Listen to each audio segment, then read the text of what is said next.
What's up mga karuba? This again your konyo po yapong Glen Repen English Ilocano Aglalaog.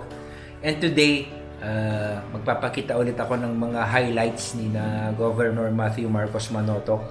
And of course si Sandro, yung mga ginawa nila for these previous weeks, last year, last 2 weeks of the 2021. Ayan. Hindi ko pa kasi napapakita. So, you deserve to watch naman yung mga highlights ng kanilang mga pinaggagawa dito sa province of Ilocos Norte.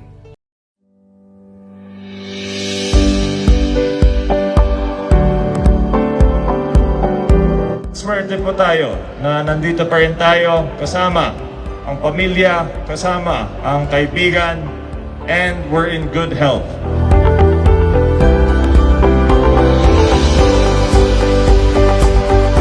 Sana makapagbigay ito ng konting saya sa inyong lahat, and I hope makaka-enjoy po kayo ng holidays po ninyo, and rest assured sa tingin ko po 2022 will be better for all of us.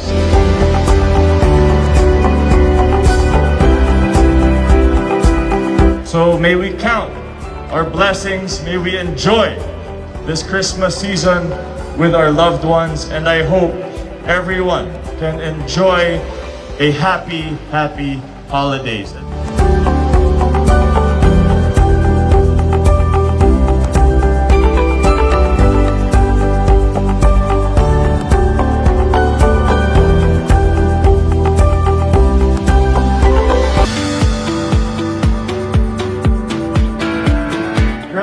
Grabe ang trabaho po ninyo. Kaya saludo po ako sa inyong lahat. And dapat naman may pang-Christmas kayo. And rest assured, next year, may cash pa rin tayo para sa mga podcast.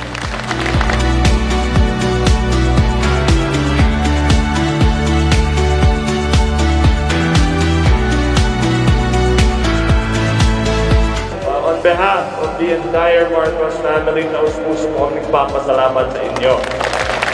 And rest assured, kami din ay magsasuporta sa inyo no matter what may happen in the future.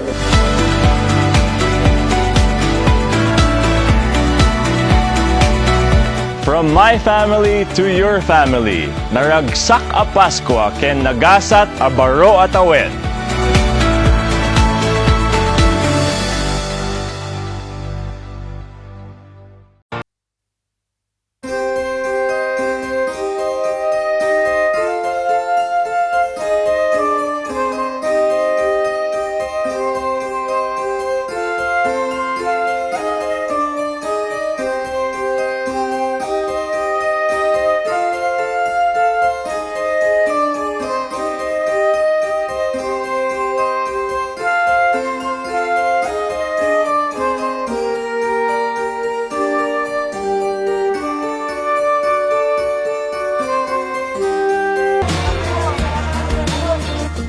Merry Christmas sa inyong lahat. Naragsak na Pasko at Happy New Year po sa lahat ng aking mga kaibigan.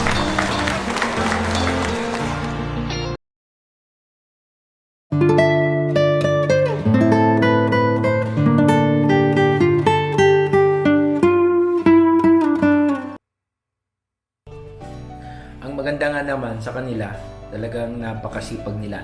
Ipapakita naman sa inyo kung gaano sila kasipag maglibot kahit saan siguro na pupuntahan nila. Mga barangays man yan, sa mga kasulok-sulukang barangay ng District 1 at saka lahat ng mga barangays dito sa Ilocos Norte ay napupuntahan ni Governor Matthew and si Sandro. Ang nangyayari kasi dito sa saan ba to? Sa Ilocos Norte. Meron pa yung pandemic na yan. So si Nagov mismo na lang yung pumupunta. They are going to the remote places of our province para magbigay ng mga mag-distribute ng mga mga tulong, sa mga stipends ng mga provincial scholars, sa mga frontliners, so yung mga bata at saka yung mga frontliners hindi na pumupunta sa Capitol or hindi na sila pumupunta doon sa Lawag or sa mismong Kapitolyo para doon sila pumunta kasi malayo at saka isa pa baka maraming tao doon, so nagsaan din sila doon, so they are going to the remote places. Yan. So ganun, hindi ko lang, basta ganun, masaya. And isa pa, marami ring nagsasabi na sana i-feature din natin sina Simon or sina Vinny. Hindi ko pa sila medyo nasa bahay lang sila siguro ngayon, hindi naman ako nakakapunta sa bahay nila. So as of now, sa office muna lang tayo and dito sa mga activities ng Ilocos Norte. Total nandiyan naman sila pareho, so doon na lang muna tayo mag-focus. Yan. And maraming salamat rin talaga sa mga nag-subscribe, sa mga nanonood. Of course, I would like to thank this opportunity na magpasalamat dahil 30k subscribers na po tayo. Yan, maraming salamat. As of this filming, nasa 30,000 na po tayo. And wala po akong masasabi sa kabaitan ninyo and sa mga pag-support ng aking channel na si Apong Glenn. And maraming salamat sa inyo talaga. Kung wala kayo siguro, hindi tayo magsisipag sa pag-upload ng mga videos tulad nito. So maraming salamat talaga sa inyo. So mga karuba. So actually, kayo talagang aking mga karuba, yung mga neighbors. Imagine neighbor ko kayo pero nasa abroad kayo, mostly nasa abroad yung mga nanonood. And taga Manila, from different province. Ganyan po talaga ang Tatak Marcos. Kung isa po tayo yung layunin natin, mapagbubuklod tayo ng iisang tao, ng mga Marcoses, kahit sino man dyan, si Gogma, si Sandro, lahat po, si Madam Aimee. So I am very grateful naman sa inyo, sa lahat po ng mga sumusuporta, sa lahat ng mga friends na tumulong sa channel nito, especially sa to my communications and media office family na palaging sumusuporta na nandyan. Ayan. So ayan, ano pa, wala na siguro. And of course, nagpapasalamat din ako sa aking family.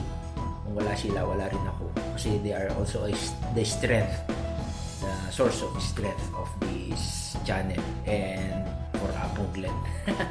Ayan. So ayan, sa mga palaging sumusubaybay, sa palaging sa palaging nagko-comment, sa palaging mga parang they are very interactive diyan sa mga comments, lalo na yung hindi ko kayo maisa-isa, ang dami ninyo. And lahat kayo, walang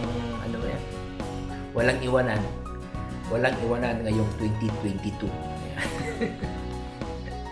Maraming salamat sa inyo talaga.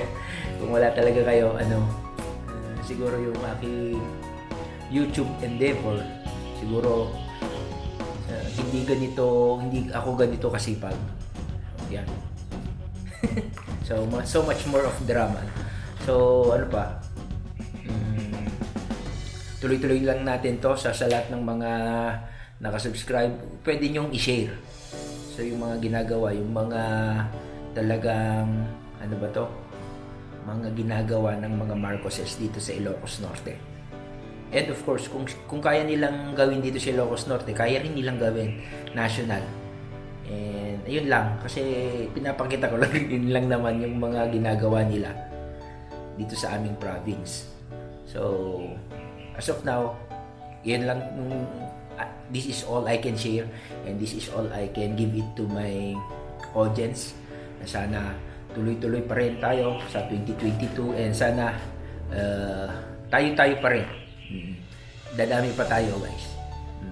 Tsaka of course sa mga friends ko na mga BBM Sara Vloggers. BBM Sara Vloggers, maraming salamat din sa inyo kasi suportahan po tayo. Sinusuportahan ko sila, palagi silang nandito kung minsan, pero hindi sila, yesterday, hindi sila nakapunta si Sir RJ, sina Salomo, sina MXTV, hindi sila nakarating dito sa Ilocos Norte kasi parang may, ano ba to? Kasama sila na hindi pumasa sa requirement. So bumalik sila. Next time ulit mga tropa peeps, yung mga ka-BBM Sara Vloggers. So lahat po kami, pakisuporta na lang po. Lahat po ng mga tumutulong sa pag-angat ni na BBM Sara. So nakikiusap po ako, tulungan po natin ang ating presidente at saka vice presidente at sa lahat po ng lineup nila dyan sa Senado kung meron man. Yan. Yun lang. Ano pa nga ba? Wala na. Ayan, tapos na. So maraming salamat sa mga nanood, sa mga palaging sumusubaybay, sa mga sumusubaybay dahil kay Sandro. Maraming salamat. And sa mga nanonood, kaso hindi pa kayo nakasubscribe, mag-subscribe kayo. Just click the subscribe button. Diyan lang sa baba ninyo. And sa mga gusto ng update, kung gusto nyong ma-update dito, kasi I've been updating my videos like every day, or kung tinatamad ako siguro every other day. Pero hindi ako every 3 days kanya. 2 days lang siguro yung gap, yung at least, at most. Pero pwede kayong mag-update, just click that notification bell para po ma-update tayo sa mga videos ni Apong Glenn. Ayan, so hindi na ako magtatagal pa, hindi na ako mapapay. So, and once again, this is again your Konyo Boy Apong Glenn Reverend English Ilocano Aglalaok. Yo, peace out, bye-bye.